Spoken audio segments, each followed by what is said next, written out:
Karnataka doctor BR Ambedkar auto ಚಾಲಕರ ಸಂಘಟನೆಯಿಂದ ರಾಜು ಮಾತಾಡ್ತಾ ಇರೋದು.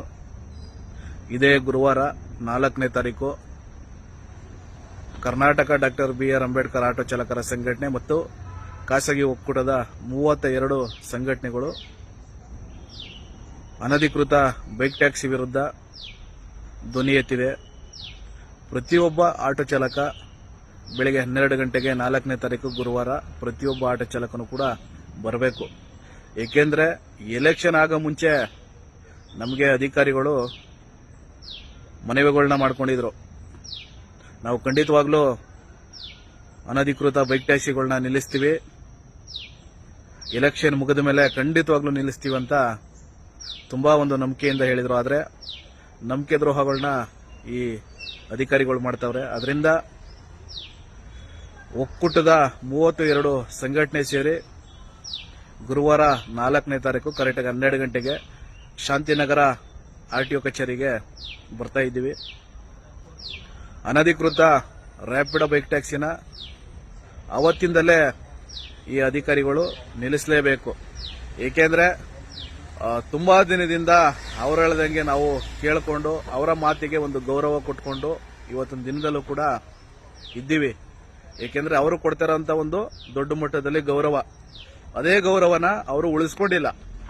ಅದರಿಂದ ನಮ್ಮ ಹೋರಾಟದ ಮುಖಾಂತರ, ನಮ್ಮ ಮನವಿಗಳ ಮುಖಾಂತರ 4ನೇ ತಾರೀಕು ಶಾಂತಿನಗರ RTO ಕಚೇರಿ ಹತ್ರ ಪ್ರತಿಯೊಂದು ಸಂಘಟನೆ ಅಧ್ಯಕ್ಷಗಳು, ಪದಾಧಿಕಾರಿಗಳು, ಸಂಘಟನೆಯ ಆಟೋ ಚಾಲಕರು, ಚಾಲಕರ ಸಮುದಾಯ, ಪ್ರತಿಯೊಂದು ಸಂಘಟನೆಯ ಚಾಲಕರ ಸಮುದಾಯ ಬಂದು ಸೇರುತ್ತೆ ಅಲ್ಲಿ. ಆದ್ದರಿಂದ ಪ್ರತಿಯೊಂದು ಸಂಘಟನೆಯ ಚಾಲಕರು ಆ ಒಂದು ಸ್ಥಳಕ್ಕೆ ಬಂದು ಈ ಒಂದು ಅನಧಿಕೃತ ಬೈಕ್ ಟ್ಯಾಕ್ಸಿಯ ವಿರುದ್ಧ ನಾವೇನೋ ಒಂದು ಮನವಿ ಪತ್ರ ಕೊಡ್ತಿದ್ದೀವಿ, ಇದ್ರ ಜೊತೆ ಒಂದು ದೊಡ್ಡ ಮಟ್ಟದಲ್ಲೇ ಕೈ ಜೋಡಿಸಬೇಕು. ಏನು ಮನವಿ ಪತ್ರನ ಕೊಡ್ತಿದ್ದೀವಿ ಆ ಮನವಿ ಪತ್ರನ ಸ್ವೀಕರಿಸಿ ಅವತ್ತಿಂದಲೇ ಅನಧಿಕೃತ ಬೈಕ್ ಟ್ಯಾಕ್ಸಿಗಳನ್ನ ನಿಷೇಧ ಮಾಡಬೇಕು. ಕರ್ನಾಟಕದಲ್ಲೇ ನಿಷೇಧ ಮಾಡಬೇಕು ಅಧಿಕಾರಿಗಳು. ಏಕೆಂದರೆ ನಾವು ಕಟ್ತಾರಂತ ಟ್ಯಾಕ್ಸ್ ಅಲ್ಲಿ ನಾವು ದುಡಿದು ಕೊಡ್ತಿರೋಂಥ ಹಣದಲ್ಲಿ ಪ್ರತಿಯೊಬ್ಬರೂ ಕೂಡ ಸಂಬಳ ತಗೋತಿರೋದು. ಅದರಿಂದ ಖಂಡಿತವಾಗ್ಲೂ ನೀವು ಈ ಒಂದು ಬೈಕ್ ಟ್ಯಾಕ್ಸಿಗಳು ಏನು ಎಷ್ಟು ಸ್ಟಾಪಲ್ಲಿ ಓಡ್ತಾ ಇದೆ ಬೈಕ್ ಟ್ಯಾಕ್ಸಿಗಳು ಪ್ರತಿಯೊಂದನ್ನು ಕೂಡ ನಿಲ್ಲಿಸಬೇಕು. ನೀವು ನಿಲ್ಲಿಸಿಲ್ಲ ಅಂತ ಹೇಳಿದ್ರೆ ಅದಾದ ಮೇಲೆ ನಮ್ಮ ಹೋರಾಟದ ಮುಖಾಂತರ ನಾವು ಖಂಡಿತವಾಗ್ಲೂ ತೋರಿಸ್ತೀವಿ. ಏಕೆಂದರೆ ಸುಮಾರು ವರ್ಷದಿಂದ ಹೋರಾಟಗಳನ್ನ ಮಾಡ್ಕೊ ಬಂದಿದ್ದೀವಿ, ಮುಂದಕ್ಕೂ ಮಾಡ್ತೀವಿ. ಚಾಲಕರ ಪರ ಯಾವತ್ತಿದ್ರೂ ಕೂಡ ನಿಂತ್ಕೋತೀವಿ, ಹಿಂದೆ ಸರಿಯ ಮಾತೇ ಇಲ್ಲ. ಏಕೆಂದರೆ ನಾವು ಚಾಲಕರ ಪರ ಸಂಘಟನೆ ಕಟ್ಟಿದ್ದೀವಿ. ಚಾಲಕರಿಗೆ ಅನ್ಯಾಯ ಆಯ್ತದೆ ಅಂತ ಹೇಳಿದ್ರೆ ಅದನ್ನ ನೋಡಿಕೊಂಡು ನಾವು ಸುಮ್ಮನೆ ಕೂತ್ಕೊಳ್ಳಲ್ಲ. ನಮ್ಮನ್ನ ನಂಬಿಕೊಂಡು ಸಾವಿರಾರು ಸಂಖ್ಯೆಯಲ್ಲಿ ನಮ್ಮ ಸಂಘಟನೆಗಳಲ್ಲಿ ಚಾಲಕರಿದ್ದಾರೆ ಅಂತ ಹೇಳಿದ್ರೆ ಆ ನಂಬಿಕೆನ ನಾವು ಉಳಿಸಬೇಕು. ನೀವು ಕೊಟ್ಟಿರೋ ಮಾತನ್ನ ಫಸ್ಟ್ ಉಳಿಸ್ಕೊಳ್ಳಿ. ಇವತ್ತು ದಿನದಲ್ಲೂ ಕೂಡ ನಿಮ್ಮ ಮೇಲೆ ಗೌರವ ಇದೆ, ಆ ಗೌರವನ ಕಳ್ಕೋಬೇಡಿ ಅಧಿಕಾರಿಗಳು.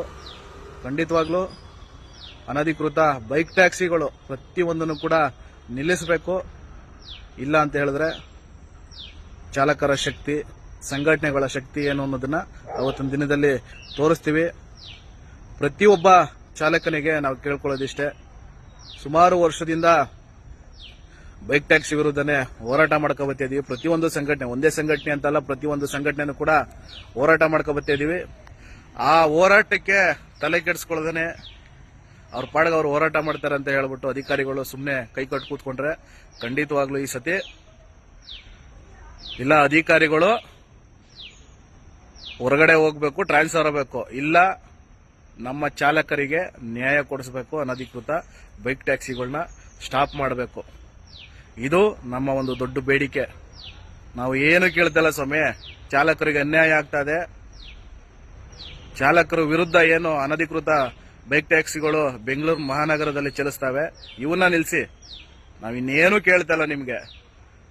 ಸುಮಾರು 5-6 ವರ್ಷದಿಂದ ಇದು ನಿಲ್ಲಿಸಿ ಅಂತಲೇ ಹೋರಾಟ ಮಾಡ್ಕೊ ಬರ್ತಿರೋದು. ನೀವು ಎಷ್ಟು ದಿನಗಂಟ ನಿಲ್ಸಲ್ವೋ ಅಷ್ಟು ದಿನಗಂಟ ನಿಮ್ಮ ವಿರುದ್ಧ ಹೋರಾಟ ಮಾಡ್ತೀವಿ. ಅನಧಿಕೃತ ಬೈಕ್ ಟ್ಯಾಕ್ಸಿ ವಿರುದ್ಧನೂ ಕೂಡ ಹೋರಾಟ ಮಾಡ್ತೀವಿ. ಚಾಲಕರು ಒಂದು ದೊಡ್ಡ ಮಟ್ಟದಲ್ಲಿ ನಮ್ಮ ಜೊತೆ ಇದ್ದಾರೆ.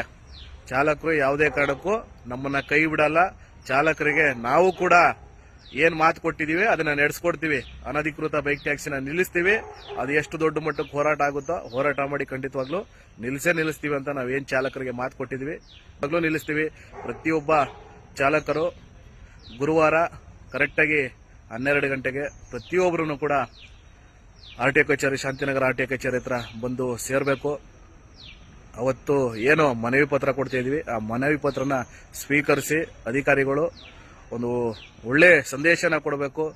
ಕೊಟ್ಟಿಲ್ಲ ಅಂತ ಹೇಳಿದ್ರೆ RTO ಕಚೇರಿ ಮುಂದೆ ನಾವು ಕೂತು ಅದು ಅನಧಿಕೃತ ರ್ಯಾಪಿಡೋ ಆಗಿರ್ಬೋದು, ಊಬರ್ ಆಗಿರ್ಬೋದು, ಓಲಾ ಆಗಿರ್ಬೋದು, ಇತರೆ ಕಂಪ್ನಿಗಳಾಗಿರ್ಬೋದು, ಯಾವುದೇ ಕಂಪ್ನಿಲಿ ಅನಧಿಕೃತ ಬೈಕ್ ಟ್ಯಾಕ್ಸಿಗಳು ಚಲಿಸ್ತವೆ ಅದು ನಿಲ್ಸಗಂಟು ನಾವು ಎದ್ದೇಳಲ್ಲ. RTO ಕಚೇರಿ ಮುಂದೆ ಅದನ್ನ ನಿಲ್ಸಗಂಟು ನಾವು ಎದ್ದೇಳಲ್ಲ. ಖಂಡಿತವಾಗ್ಲೂ ನಿಲ್ಲಿಸಿ ಚಾಲಕರಿಗೆ ಒಂದು ಒಳ್ಳೆ ನ್ಯಾಯ ಕೊಡಿಸ್ಬೇಕು. ಕೊಡಿಸಿಲ್ಲ ಅಂತ ಹೇಳಿದ್ರೆ ಮುಂದಿನ ಹೋರಾಟಗಳು ನಿಮ್ಮ ಕಣ್ಮುಂದೆ ಕಾಣುತ್ತೆ. ಎಲ್ಲರಿಗೂ ನಮಸ್ಕಾರ, ಎಲ್ಲರಿಗೂ ಒಳ್ಳೇದಾಗ್ಲಿ. ಎಲ್ಲಾ ಚಾಲಕರು ಗುರುವಾರ RTO ಕಚೇರಿ ಹತ್ರ ಬಂದು ಒಂದು ದೊಡ್ಡ ಮಟ್ಟದಲ್ಲಿ ಸೇರಬೇಕು. ಫಸ್ಟ್ ಮನವಿ ಪತ್ರನ ಕೊಡ್ತೀವಿ, ಅದಕ್ಕೂ ಕೇರ್ ಮಾಡಿಲ್ಲ ಅಂತ ಹೇಳಿದ್ರೆ ನಾವು ಯಾವ ತರ ಹೋರಾಟ ಮಾಡಿ ಅವ್ರಿಗೆ ಯಾವ ತರ ಚಾಲಕರ ಶಕ್ತಿ ಏನು ಅನ್ನೋದನ್ನ ತೋರಿಸ್ಬೇಕು. ಖಂಡಿತವಾಗ್ಲೂ ತೋರಿಸ್ತೀವಿ. ಎಲ್ಲರಿಗೂ ಒಳ್ಳೇದಾಗ್ಲಿ. ನಮಸ್ಕಾರ.